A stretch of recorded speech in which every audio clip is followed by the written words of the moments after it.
experience, so they're getting that valuable experience right now. Certainly London Park is, as she tries to put Carroll away, and it's stung out toward right field and over the head of Yazzie Avila. Here comes Carroll, pumping the feet towards second, and she glides in with a leadoff double. That was a great at-bat. Went down 0-2 early, stayed in it with a couple foul tips and a great hit there. Still a hitter's count. Park with that long, slow windup and misses outside.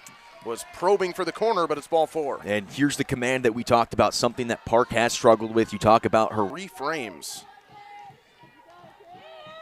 Park fires, and it's slammed into left field. That's going to be a base hit scooped up by Meade. On cruise control is Ava Carroll, and there's the first run of the ball game for Washington. Yeah, it was great contact, able to move the runner from second. A heck of a lot like the start yesterday for Washington, as they're using all fields going to left that way after Carroll. But right now, I think you just got to get that first out, get the nerves out. On the ground toward the hole and past the diving Stuyvesant. She gets a piece of it, but no play to be made. And Stuyvesant thrust it into a starting role now. And you can sell the field pretty dirty. It could be a grand slam the other way. 4 homers on the season for Alvarez. See if she makes a bid at number 5. Park fires just off the outside edge, ball 4 again. So a patient at bat from Alvarez, and another run comes across. And Park gets the sign, the 1-2 on the way. Swing and a miss, strike 3 again. An off-speed pitch takes care of Mazzola. in there.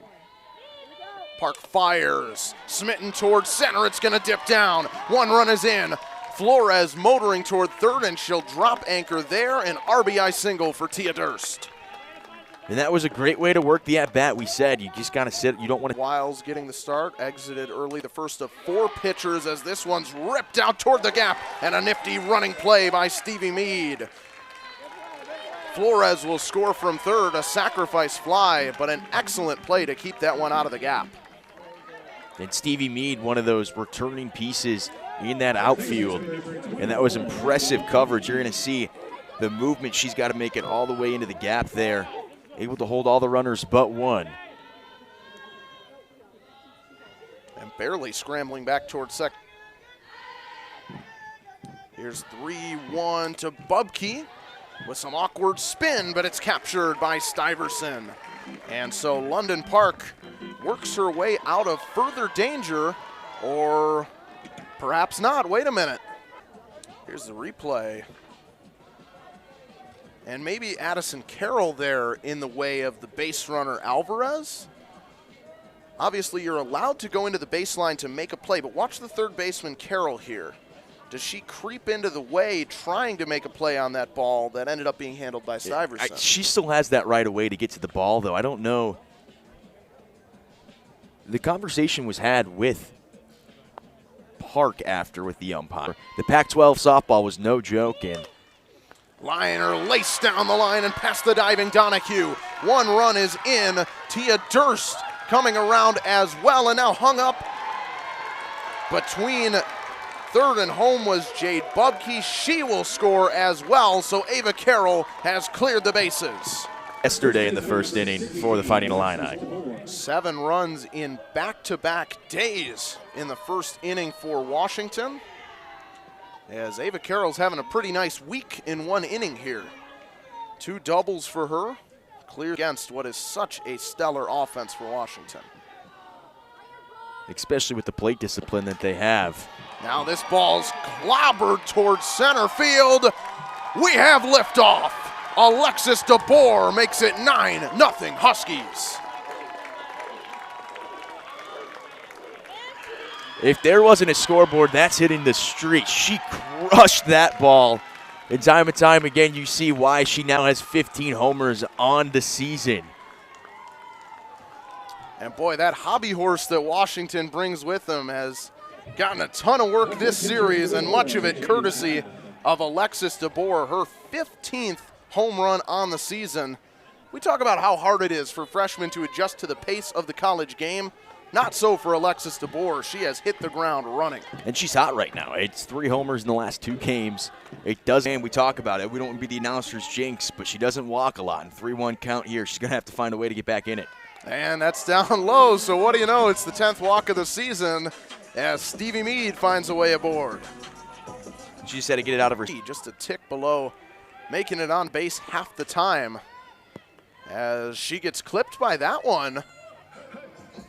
And seems like the home plate umpires, to him 12 years apart, where the ball hit him in the foot, wasn't called a hit by pitch as Avila strikes out. But wasn't called a hit by pitch initially. Then the batter showed the shoe polish on the ball to the umpire, and that's together and get on the board. Oh, a laser beam right back to the mound, and Romuno snares it, throws it away. Mead will head towards second, but the cat-like reflexes from Romuno, my goodness, what a play. Here, it's always the tough part when you play this far away, and this is one of those new wrinkles that is going to be added to the Big Ten. They talk about it in every sport. Some sports have it easier than others. Football, it's once a week. You head there on Friday, leave back on Saturday. But softball like this in these weekend games, and it looks like we are going to be headed to a delay right now. Just got word that it's going to be a 10-minute delay. Well, we will take a quick break and hope that Mother Nature lets us play ball once again in a rain delay. Washington up 9-0 here at Eichelberger Field.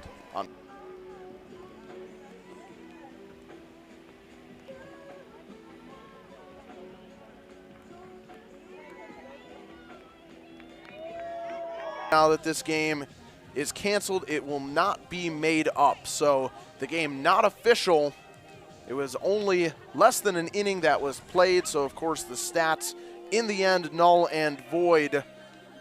Washington came out ablaze, had a terrific start like they did yesterday. A terrific win for the Huskies in yesterday's game, as we'll have one more look at this first inning. Yeah, it was all Huskies, Ethan. You saw right there, started off hot. 9 runs. It would have been 4 runs, except there was a pitch clock violation that kept the inning alive. And when you go 2 days in a row and your leadoff batter gets to bat twice in the first inning, it's going to be a pretty impressive start. Yeah, and that it was for the Huskies. Unfortunately for them, a start, however, that will not count from a statistical standpoint. This game not expected to be made up, as Illinois already paid their visit to the West Coast, playing Oregon earlier in the season, taking a couple of losses to the number 8 ranked Oregon Ducks. And so with Washington having to get out of here, this one is all over here in Champaign, and maybe a little bit of a relief for the Illini with the slow start they got off to. But in the end, the contest null and void despite the offensive barrage from Washington. Andrew, was a lot of waiting and watching and not a ton of action, but your final thoughts on this day of softball and a whole lot of Mother Nature. You know, it's still a lot of fun. We had a good time here in the press box waiting for everything to clear up. It never did, but if you're Illinois, you get a chance to go back to the drawing board. Still 6 games in a row that you've lost, but you can use this and learn from it. Washington, I mean, you got all the confidence you need. You're a hot team. You're playing your best ball as of late, and it's getting to that right time. We're moving into April. We're moving into that like prime softball, baseball weather right now when things start to matter and the Big Ten season goes on. 2 teams trending in different directions. We're going to see how they respond in the coming weekends. Well, the final score of the mostly one inning played was Washington 9, Illinois nothing, but it's Mother Nature who emerges as the winner today. So that's going to do it for us. So for our field producer, Emily Ritchie, for our producer, Ella Peterson, sideline reporters, or rather field reporter down in the Action, Genesis Bryant.